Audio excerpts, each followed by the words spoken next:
둘째 날, 아름다운 신부. 네, 아름다운 신부. 정말로 이제 어려서 데려다가 키운 아이가 아름다운 신부가 됐는데 너무 교만해져서 이제 버림받은 젊은 여인이란 주제로 공부를 해보도록 하겠습니다.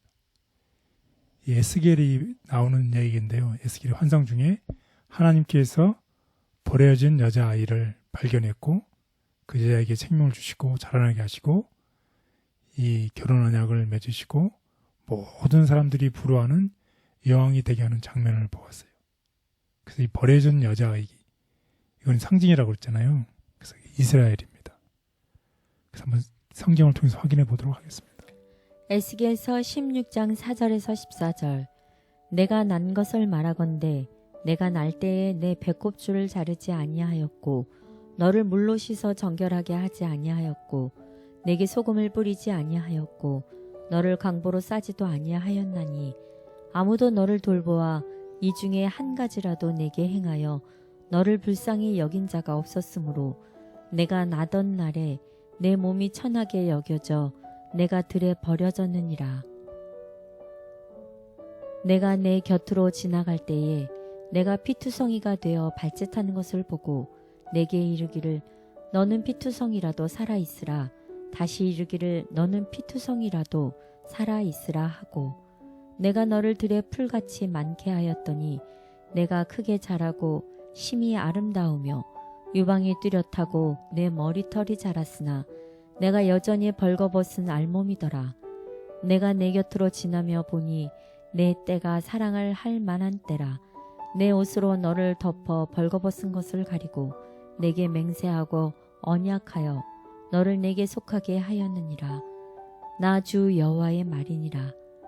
내가 물로 내 피를 씻어 없애고 내게 기름을 바르고 수놓은 옷을 입히고 물돼지 가죽신을 신기고 가는 배로 두르고 모시로 덧 입히고 폐물을 채우고 팔고리를 손목에 끼우고 목걸이를 목에 걸고 코고리를 코에 달고 귀고리를 귀에 달고 화려한 왕관을 머리에 씌웠나니 이와 같이 내가 금 은으로 장식하고 가는 배와 모시와 수놓은 것을 입으며 또 고운 밀가루와 꿀과 기름을 먹음으로 극히 곱고 형통하여 왕후의 지위에 올랐느니라. 내 화려함으로 말미암아 내 명성이 이방인 중에 퍼졌음은 내가 내게 입힌 영화로 내 화려함이 온전함이라. 나 여호와의 말이니라. 예, 정말 이 피투성이 아이가 어떻게 돌보고 잘 돌보게 해서 결국 어떻게 왕이 되는 그런 놀라운 이야기죠. 그래서 다시 한번 요약을 해보면 이스라엘이 이 들판에 버려져 죽을 형편이 된 이 아기였습니다. 근데 하나님께서 이 아이를 이스라엘을 집으로 데려다가 깨끗하게 씻기고 또 이 아이가 성장하자 신부로 받아들이죠. 그래서 이것은 결국 무엇을 나타내는 것인가요? 상징이죠. 전혀 생각하지 못하는 결혼으로 이어지는 하나님의 구속하시는 무엇, 구속의 사랑을 나타내고 있습니다. 그래서 이것은 현실에 적용시켜보면 이 장면은 출애굽부터 다윗과 솔로몬이 번영된 통치시대까지 정말 출애굽했을 때 얼마나 힘들게 살았어요. 이스라엘 백성들이 어려웠잖아요. 그런 출애굽에서부터 하나님께서 돌보고 그렇게 했을 때 이 아이가 자라고 아름다운 아이로 성장했던 것처럼 다윗과 솔로몬의 시대를 거치면서 이스라엘이 어떻게 됐어요? 번영의 통치 시대가 시작이 됐죠. 그런데 이 이스라엘이 어떻게 교만하기 시작한 거잖아요. 그래서 이스라엘과 하나님의 이야기를 그리고 있습니다. 요약하고 있습니다. 이 시기에 이스라엘은 모든 나라의 존경을 받았어요. 이걸로 끝나면 참 좋은데 그러나 무슨 일이 있었죠? 여기 성경에 나와 있는 것처럼 이스라엘은 자신의 아름다움이 정말 하나님께서 나를 도와주신 선물이고 나를 길러주신 선물이고 하나님의 아름다움을 반영한다는 사실을 잊어버리고 자신의 남편은 하나님을 버리고 다른 신들을 쫓아 자신을 더럽게 하는 이런 이 비극의 이야기입니다. 우리 성경을 좀 더 보겠습니다. 버림받은 젊은 여인.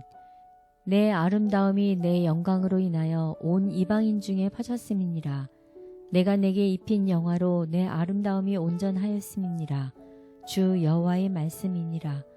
그러나 내가 내 아름다움에 의지하고 내 명성을 가지고 음행하였으며 지나가는 모든 자와 더불어 음행하고 그의 것이 되었으며 내 의복을 가지고 너를 위하여 색인을 만들고 그 위에서 음행하였나니 이런 일은 전무후무하니라. 또 내가 내게 준 내 아름다운 보석 곧 내 금과 은으로 너를 위하여 우상을 만들어 음행하였나니 내가 어찌 그리 되었는지. 네, 이 젊은 여인이 아름다운 여인이 어떻게 음행한 여인으로 타락하는 이런 이야기입니다. 하나님께 신실했던 이스라엘 백성이 하나님 대신에 우상을 숭배함으로 이 타락한 백성이 되는 그런 것을 나타내고 있습니다. 그래서 하나님의 신부가 아름다운 것은 그녀 자신이 한 일 때문이 아니라 어떻게 하나님께 주시는 은혜 때문에 그렇게 아름다운 거죠. 결국 우리가 의롭게 되는 것은 우리가 잘났기 때문이 아니라 어떻게 하나님이 입혀주시는 의 때문에 그런 거잖아요. 하나님의 은혜 때문이죠. 그래서 입혀주시는 의죠. 마찬가지로 우리의 이 신자들이 하늘의 평가에서 아름답게 여겨지는 것은 우리가 아주 놀랄 만한 일을 했기 때문이 아니라 하나님께서 은혜를 주심으로 우리에게 구원, 구속을 베풀어 주셨기 때문이라는 거죠. 결국 하나님의 덮어주시는 그 의 때문에 우리의 더러워진 허물이 가려졌기 때문에 우리가 어떻게 된다는 것인가요? 우리가 아름다워지는 것입니다. 따라서 우리는 어떻게 하도록 창조가 되었나요? 하나님의 선하심을 반영하도록 또 하나님의 영광을 찬양하도록 우리가 이렇게 창조가 되었어요. 그런데 만약에 우리가 우리 스스로 정말 내가 잘났어라고 착각하게 될 때 아주 문제가 심각해진다는 것입니다. 따라서 성경에도 얘기하고 있죠. 내가 산 줄로 생각하는 자는 넘어질까 조심하라. 그래서 우리가 늘 하나님의 입혀주시는 이 의를 잊지 않고 하나님의 은혜를 잊지 않고 사는 우리 모두가 되기를 바라겠습니다. 아멘. 결혼 관계는 하나님과 구속받은 당신의 백성들과의 연합을 상징. 아담에게 하와를 돕는 배필로 주신 분께서는 혼인잔치에서 당신의 첫 이적을 행하셨다. 그리스도께서는 친구들과 친척들이 함께 즐거움을 나누고 있는 잔치자리에서 당신의 공중봉사를 시작하셨다. 이리하여 그리스도께서는 결혼을 당신이 친히 제정하신 제도로 인정하심으로 그 결혼을 시인하셨다.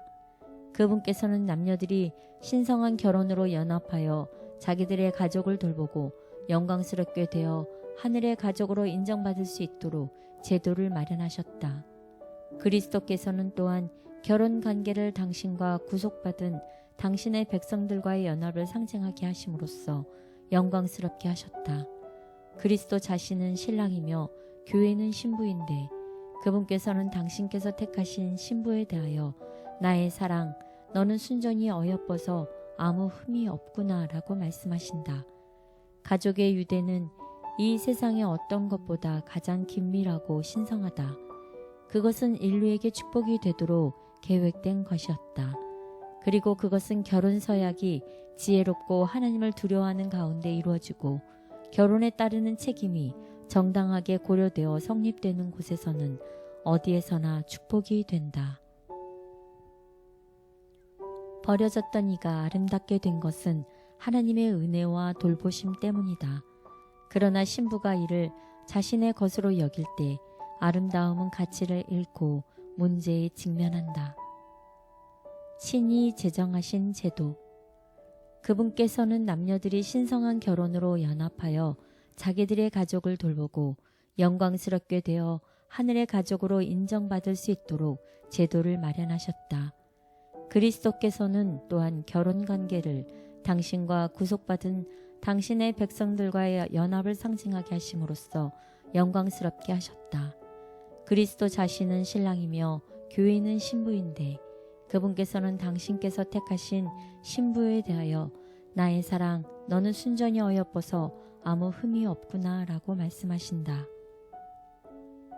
베풀어 주신 선과 아름다움, 우리에게 주신 가능성을 감사합니다.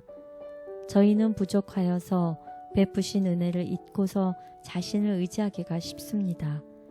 나도 모르게 자신을 높이지 않게 도와주시고 주께서 아름답게 하신 뜻을 선하게 사용하게 하옵소서. 예수님의 이름으로 기도드렸습니다. 아멘.